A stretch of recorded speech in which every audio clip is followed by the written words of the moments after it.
With that, we're shifting our attention now to Kerala, where for millions of devotees, Shabarimala is not just a shrine, it's a symbol of deep faith and devotion. But that faith was shaken by the gold theft controversy. But now the case has reached a very critical stage. Acting on the S.I.T report, the Kerala High Court has now ordered strict action in the controversy, as investigators allege that the roots of the conspiracy trace back to 2019.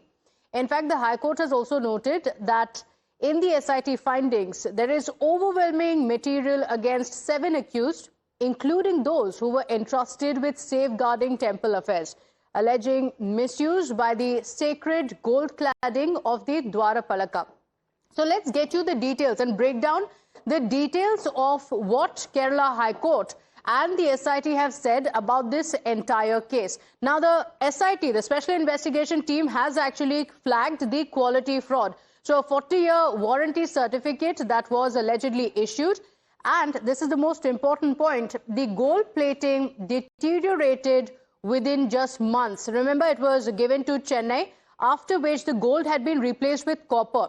So the copper layer was exposed shortly after this restoration which took place in Chennai. And then let's tell you what happened in 2025. It was part of the very same conspiracy where fresh transport attempt was linked to the theft that took place back in 2019. With the officials, the S.I.T officials, saying that it was intended to conceal the earlier misappropriation. So sponsor, the contractor, the Devasam board officials are all accused of being a part of this entire conspiracy. This is what the S.I.T has found in the investigations. And now remember, the S.I.T report has also been given to the court.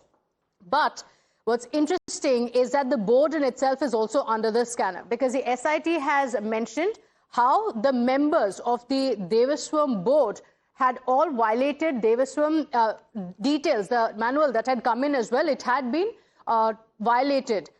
All of those people who were in charge of ensuring safeguarding of the temple were indulging in this conspiracy. They had approved the transportation despite the objections that had previously been raised, also helping conceal the alleged gold misappropriation. In fact, let's bring in my colleague Arpita, joining us on the broadcast with the details of what the S.I.T report has found. Arpita, it becomes very crucial because the case has dragged on for a while, but now the court has also taken note.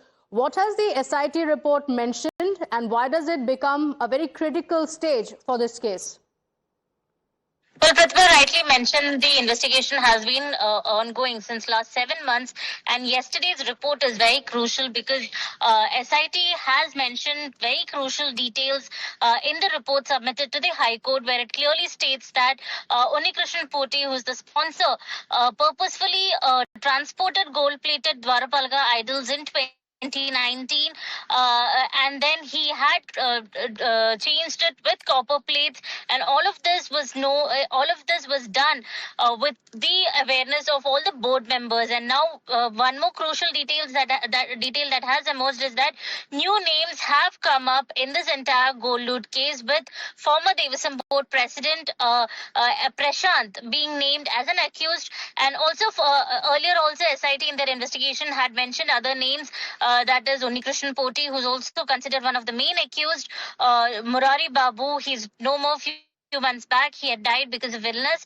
But Tantri, who's also very crucial in this case. So all of the names that have now emerged, High Court has told SIT that they can file a fresh case related to 2025, because it was in 2025 when, because the metal was changing color, of the copper metal was changing color, Unikrishnan Poti had again tried to transport it to Chennai, and that is when the entire gold loot case had come forward in front of the court. Okay. Now, court has asked SIT for stringent action to be initiated under BNS, and it has asked the team to ensure that final report is placed as soon as possible. So next hearing will be happening on July 20th. So we need to wait and watch what SIT will be doing next, if SIT will be initiating a new FIR or not. Okay, all right. Arpita, thank you for getting us those details. In fact, the special investigation team probing the Shabarimala gold theft case has also expanded its probe to multiple former Travancore Devasam board officials. The officials on the SIT radar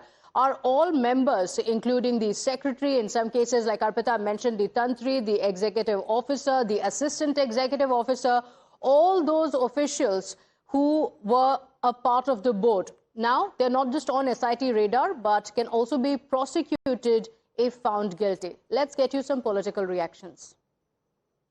The findings emerging from the investigation are deeply shocking.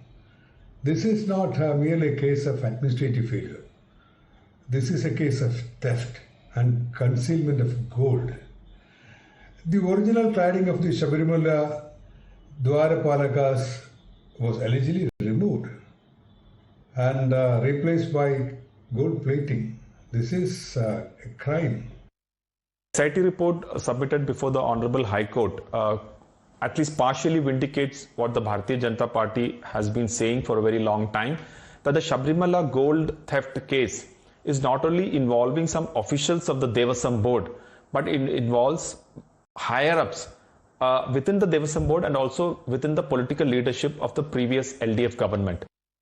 All right, with that, it's time for us to slip into a very short break here, but don't go anywhere. We'll be right back with lots more.